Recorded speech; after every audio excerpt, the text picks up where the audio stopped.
ધોરણ 3 વિષય ગુજરાતી। નમસ્તે વિદ્યાર્થી મિત્રો, સૌને મારા જય શ્રી કૃષ્ણ।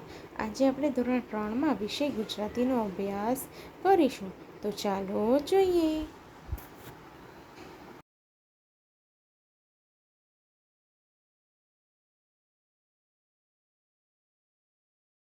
હાથી હસે વિશે સમજ મેળવીશું। પાઠ 8 કીડી હતી કે હાથી હશે। પાઠનું નામ શું છે? કીડી હતી કે હાથી હશે। તો ચાલો જોઈએ। બાળ મિત્રો, તમને ગીત ગાવાનું ગમે છે ને? તો અહીં એક સરસ મજાનું ગીત આપેલું છે, ચાલો ગાઈએ ગીતનું। ઝાડની સાથે દોસ્તી મારે, પાનની સાથે દોસ્તી। ઝાડની સાથે દોસ્તી મારે, પાનની સાથે દોસ્તી। હરિયા ભર્યા પંખીઓના ગાનની સાથે દોસ્તી। દરિયા સાથે દોસ્તી મારે, કાંઠા સાથે દોસ્તી। ગરિયા ગરિયા શેરડીઓના સાથા સાથે દોસ્તી। ઝાડની સાથે દોસ્તી મારે, પાનની સાથે દોસ્તી। હરિયા ભર્યા પંખીઓના ગાનની સાથે દોસ્તી। દરિયા સાથે દોસ્તી મારે, કાંઠા સાથે દોસ્તી। ગળિયા ગળિયા શેરડીઓના સાથા સાથે દોસ્તી। કેરમ સાથે દોસ્તી મારે, કોડી સાથે દોસ્તી। રંગ રંગના કાગળની હોડી સાથે દોસ્તી। મમ્મી સાથે દોસ્તી મારે, પપ્પા સાથે દોસ્તી। સૌથી મારા ઘડિયા ઘડિયા ગપ્પા સાથે દોસ્તી। સૌથી મારા ઘડિયા ઘડિયા ગપ્પા સાથે દોસ્તી। કેરમ સાથે દોસ્તી મારે, કોડી સાથે દોસ્તી। રંગ રંગના કાગળની હોડીઓ સાથે દોસ્તી। મમ્મી સાથે દોસ્તી મારે, પપ્પા સાથે દોસ્તી। સૌથી મારા ઘડિયા ઘડિયા ગપ્પા સાથે દોસ્તી।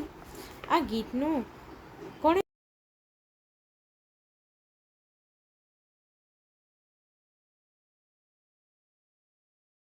હવે આપણે આ ગીતની સમજ મેળવી લઈએ।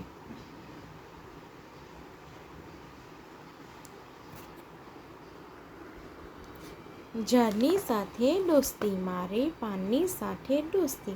હવે બાળકની ઝાડની સાથે દોસ્તી છે, પાનની સાથે દોસ્તી છે, હરિયા ભર્યા પંખીઓના ગાનની સાથે દોસ્તી। હવે પંખીઓના ગીત સાથે દોસ્તી છે, દરિયા સાથે દોસ્તી। દરિયા કિનારા કાંઠા એટલે કિનારા સાથે દોસ્તી। ગળિયા ગળિયા શેરડીઓના સાથા સાથે દોસ્તી।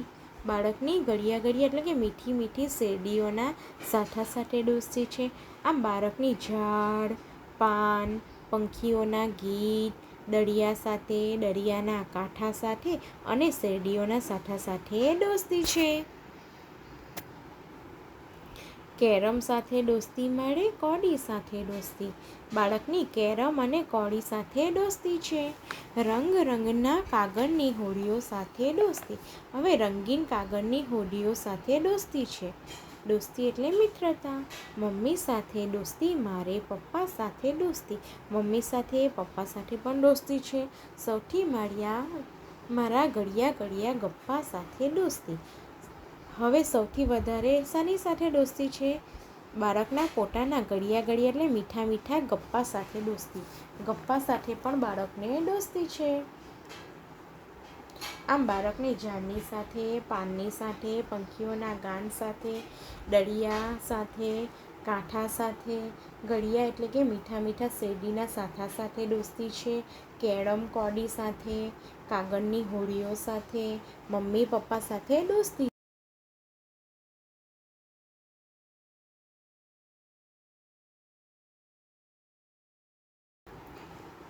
ઝાડ, પાન, પંખીના ગાન, દરિયા કાંઠા, શેરડીના સાથા, કેરમ કોડી, કાગળની હોડીઓ, મમ્મી અને પપ્પા સાથે દોસ્તી છે।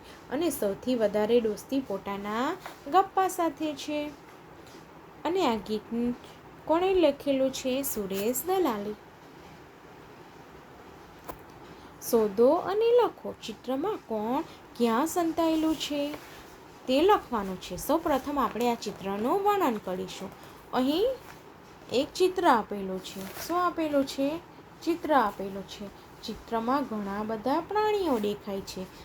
વાઘ, જીરાફ, સાપ, સસલું, વાંદરો, શિયાળ, ભૂંડ અને સિંહ વગેરે પ્રાણીઓ દેખાય છે.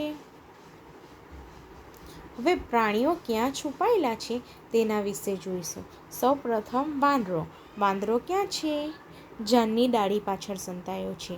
વાંદરો ક્યાં સંતાયો છે? ઝાડની ડાળી પાછળ. ત્યારબાદ છે સસલું. સસલું ક્યાં સંતાયું છે?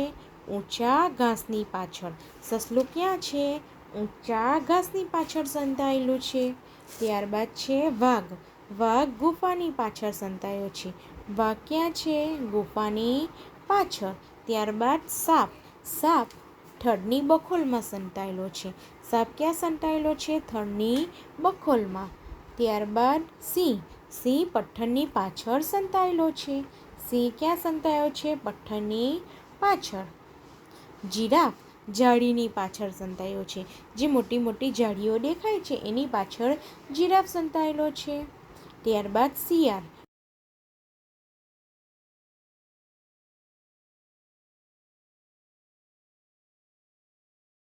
કિચડમાં એટલે કે કાદવમાં સંતાયો છે. આમ દરેક પ્રાણીઓ કશે ને કશે સંતાયેલા છે.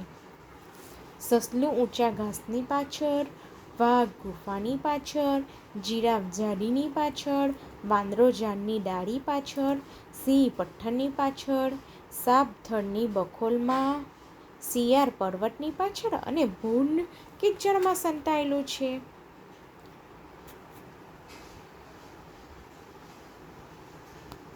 પ્રાણીઓના નામ અને ક્યાં છે. હવે કયા પ્રાણીઓ ક્યાં સંતાયેલા છે તે લખવાનું રહેશે. સસલું ઊંચા ઘાસની પાછળ, વાઘ ગુફાની પાછળ, સાપ થડની બખોલમાં, જીરાફ ઝાડીની પાછળ, વાંદરો ઝાડની ડાળી પાછળ, શિયાળ પર્વતની પાછળ, સિંહ પથ્થરની પાછળ અને ભૂંડ કિચડમાં સંતાયો છે.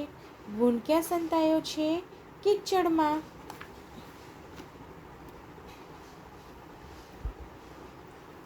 દોરો રંગ પૂરો. અહીં હાથીનું ચિત્ર આપેલું છે. તો હાથીનું ચિત્ર દોરવાનું રહેશે અને એમાં રંગ પૂરવાનો રહેશે. 1 નંબર, ત્યારબાદ 2 નંબર, 3 નંબર અને 4 નંબરના ચિત્ર જોઈને તમારે હાથીનું ચિત્ર દોરવાનું રહેશે.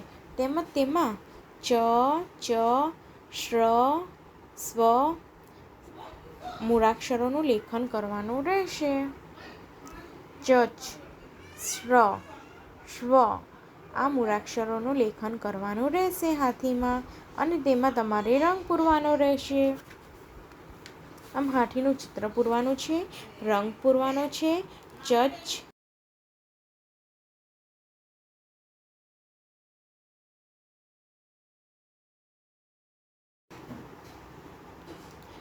ચિત્ર 4 જેવું ચિત્ર દોરો. આખું પેટ, શ્ર આખું માથું, સૂંઢ, ચચ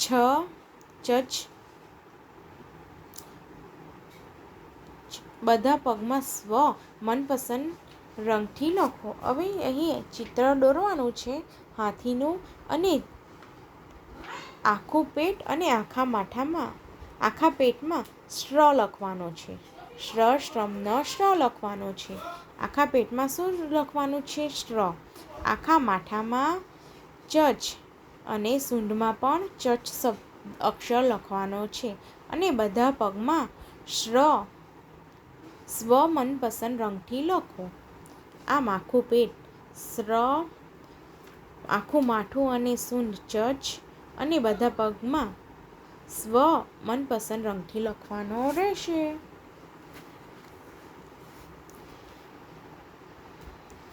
જુઓ અને લખો. ચચ, ચ છ, ચ છ, ચ છ, ચચ. અહીં અધો ચ અને છ. આપણે સ્વચ્છ શબ્દ બોલીએ છીએ એમાં ચચ શબ્દ આવે છે. ચ છ, ચ છ, ચ છ, ચચ. ત્યારબાદ શ્ર, શ્રમનો શ્ર, સન, શ્ર. આમ અહીં ચચ અને શ્ર નું લેખન કરવાનું રહેશે. ત્યારબાદ છે સ્વ. શું આપેલો છે? સ્વ. સૌ, શૌ, શૌ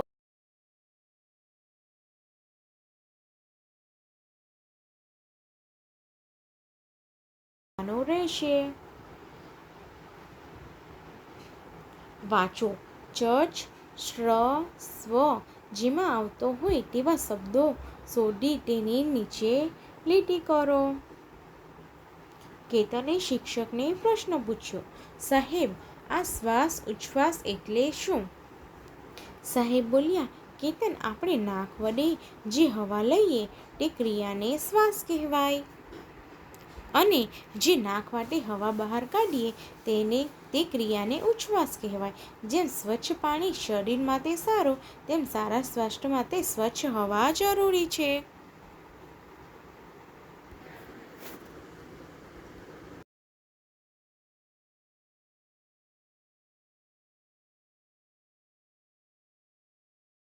વડે જે હવા લઈએ તે ક્રિયાને શ્વાસ કહેવાય. આપણી હવા લેવાની ક્રિયાને શ્વાસ કહેવાય અને નાક વડે જે હવા બહાર કાઢીએ તેને ઉચ્છ્વાસ કહેવાય. જેમ સ્વચ્છ પાણી શરીર માટે સારું, તેમ સ્વાસ્થ્ય માટે સ્વચ્છ હવા જરૂરી છે. અહીં જે શબ્દોમાં ચચ, સ્વ અને શ્ર શબ્દ આવતો હોય તે શબ્દોની નીચે આપણે લીટી કરીશું. પહેલો આવશે પ્રશ્ન, ત્યારબાદ શ્વાસ ઉચ્છ્વાસ, ત્યારબાદ શ્વાસ ઉચ્છ્વાસ, સ્વચ્છ અને સ્વચ્છ.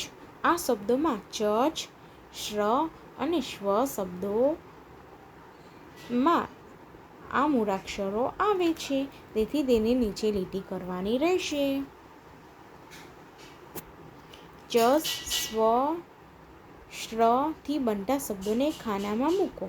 પ્રશ્ન, સ્વેચ્છા, અશ્વ, ઈચ્છા, પાર્શ્વ, શ્વેત, હિતેચ્છુ, ઈશ્વર, પીચ, કમિશનર, ઓછવ, વિશ્વ, તુચ્છ, વિશ્વાસ અને કચ્છ. ચ છ વાળા શબ્દ સ્વેચ્છા, ઈચ્છા, હિતેચ્છુ, પીચ, ઓછવ, તુચ્છ, પ્રશ્ન, કમિશનર. ત્યારબાદ સ્વ વાળા શબ્દો અશ્વ, પાર્શ્વ, શ્વેત, ઈશ્વર, વિશ્વ અને વિશ્વાસ. આમ આપેલા શબ્દોને યોગ્ય ખાનામાં મૂકવાના રહેશે. આભાર.